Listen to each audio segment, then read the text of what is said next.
Hi, Stephanie. Again, Manny Marino with Do Wood Son out of Minneapolis, Minnesota. And here is your Purple Rain chair. This is definitely a super fun chair to make. Just living in Minneapolis, I get a lot of requests for this chair, and fun to make. And what's fun for me is that this chair, it's the same symbol, but I always make it a little bit different each time. And of course, it's personalized to whoever I'm making it for. Purple Rain happens to be one of my favorite songs. So great choice on the personalization. Again, I will walk you through the steps on putting it together, but first I'll just kind of walk you through the pieces that you're going to be getting. And I'll pause the video here shortly and then kind of take you step by step on how to assemble the chair. But again, just a couple things you should know about the chair. So with the symbol, if when you get it, you'll look at it, and it's actually an inlay. So meaning that the symbol is cut from the same wood. So that's something important for you to know. So people think that it's either stenciled or painted on. I mean, it is painted, and it's got the bling paint, I call it, with the sparkles. You'll see that when you see it in person. It's a gorgeous color, but again, you'll be able to see that this piece is cut from the same board, and then an inlay is that not only is it cut, but it's put back kind of like a puzzle. And so with the lines, it looks super tight. And from a distance, people think that it's just a painted on symbol, and it really isn't. But anyway, just FYI about that. This is laser etched, so it's engraved. And again, great choice.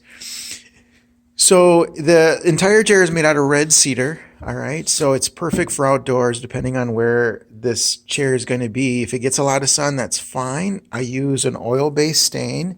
It's called Golden Pecan. All right. It's an oil-based stain, Golden Pecan. The stain is actually good because it's oil. It penetrates and it soaks into the wood. It still keeps the wood grain on the cedar wood, which I love, the red cedar.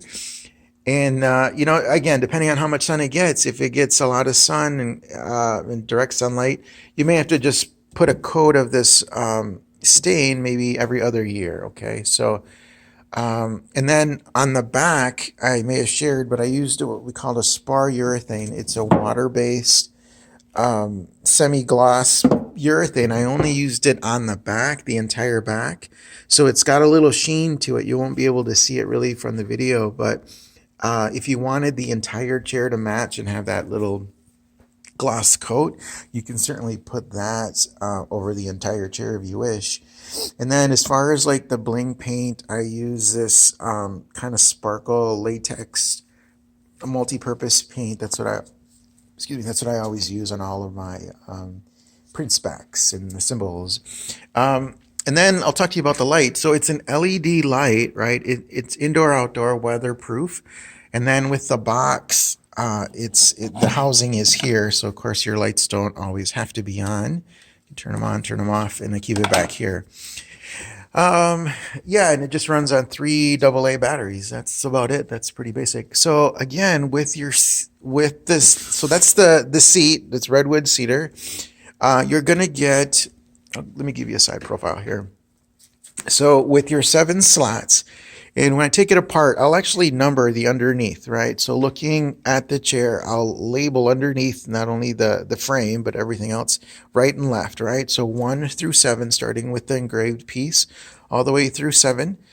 They sit on the 2x6, right? And then in between the 2x6 is another 2x6 spacer that goes in the back.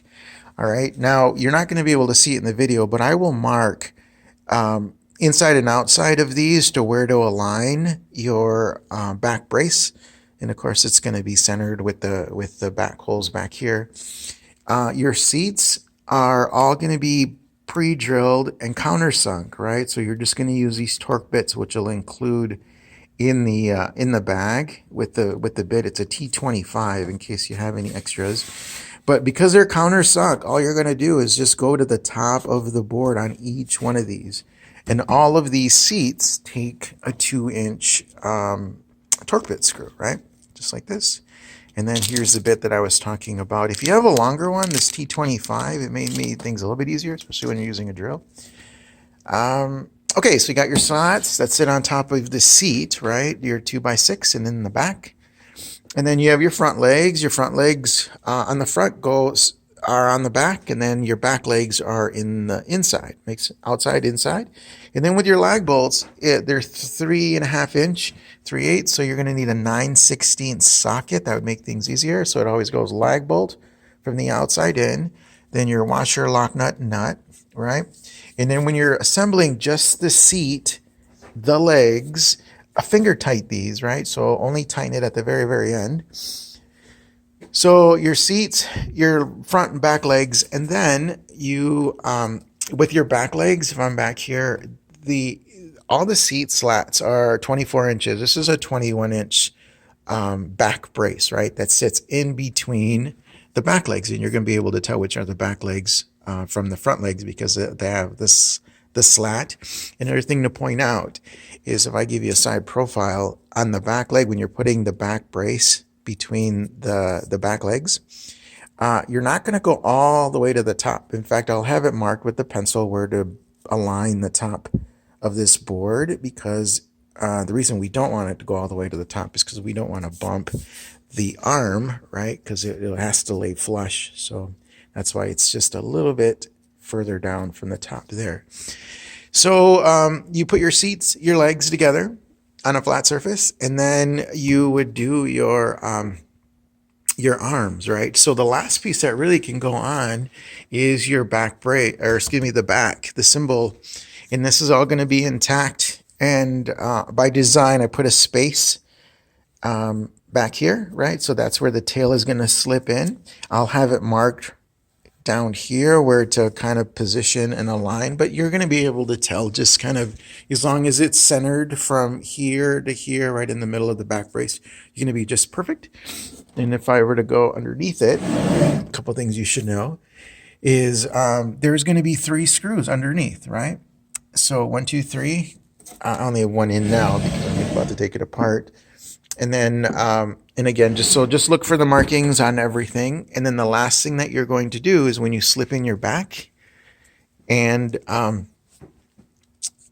you screw in, you have, I think, 10 screws that go into the back of the back. Makes sense? And so these screws on the back are the only ones. There's going to be 10 of them that are the smaller ones, the 1.25 inch. Okay. And one thing that I need to point out is when you're screwing these in, it's not necessary to go all the way in to the back because we don't want to puncture the back side of the seat or the back of the back, if that makes sense, right? So just go flush here to make sure it catches. And so that attaches the back to the back brace, right? And then, of course, you have the ones underneath on the other side. And then the last thing that goes on, the second to the last thing, then your box will get screwed in. In fact, you can't see it, but I've traced where this box just goes on.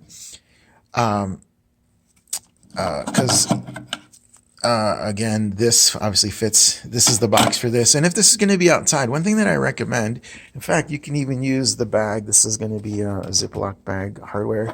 You could certainly cover that or put it in a plastic bag and put it back in there because I mean it's not 100% waterproof, to keep water from coming in here. I mean the thing that we don't want to get wet all the time is this power pack, but that's just a suggestion in case it's outside and gonna get wet or something. Just kind of make sure that's covered.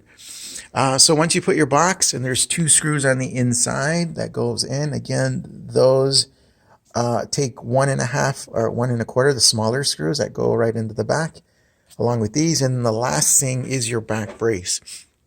And those take the longer 2-inch screws, okay? And so they're 2-inch, but you don't have to worry about, it puncturing the back of the back because they're certainly not long enough. And so the reason I had to put the back brace on, even though it's completely secured, this is what really gives the stability to the back when you lean in it, or even if you were to sit down hard, that's fine. But because I have, this is an inlay and there's an actual cut from the top, from the underneath of the cymbal, there's technically a split in the wood between the bottom and the top half. Does that make sense? So to give it more stability and make it rigid, that's why I have this back spine to kind of keep it all intact, and it's secured a ton of places, all the way up the board. So that's really the makeup of the chair. This is what it looks like. And then, oh yeah, so this is the fun part. I have to point something out. So if you notice on the legs, these are already plugged in, right? So this is what I screwed in for this under support of this arm. You're going to do the same concept, meaning you're going to fill the hole and plug it in, the wood plug. Just like that, you're going to do that up here. Now here I only have it flush because I'm going to take it apart. So I'm going to include some wood plugs, right? You're going to go as deep as you can, a quarter of an inch even, with the screw it all the way in a separate little bag. I'll give you some sawdust, fill it in, and go like this. I mean, top it off with sawdust, and then put your wood plug in, and then just kind of, if you have a rubber mallet, which I suggest, just pound it in, and that'll cover that. And again, it'll look just like that, right? So only on the front too. On the back, I always choose to leave it exposed and not plug, because in case there's any issues, you need to take it off. It's much easier to gouge those out, take them off. But I always keep these exposed, just because I do. And then the other thing too, so they're countersunk just on the back, from on the top and on the bottom. So basically, there's a hole right here, and that's just to kind of secure it to the back leg. So yeah, so that's the point I was going to make. So that's what that looks like. So again, I'll pause the video. I'll take it completely apart. I'll have everything in pieces before on the table, and then again, just kind of walk you through very quickly on the assembly steps. So if I backtrack real fast before I pause this video, is on a flat surface, you're going to do your seat slats 1 through 7. Look for the markings underneath, right and left. Your front legs, your back legs, along with the back brace, and then the spacer in the back. Then do your arms, right, with the two here. Go all the way, so you put some sawdust, the wood plugs, and then come back and only countersink these from the top down. Then you slip in your back. Look for the markings. That'll be here and, yep, down here. Then your box will go right in its box place. It gets 2 screws that go in there. Your back brace takes the 10 1¼ inch screws, and then your 2-inch screws for the back spline.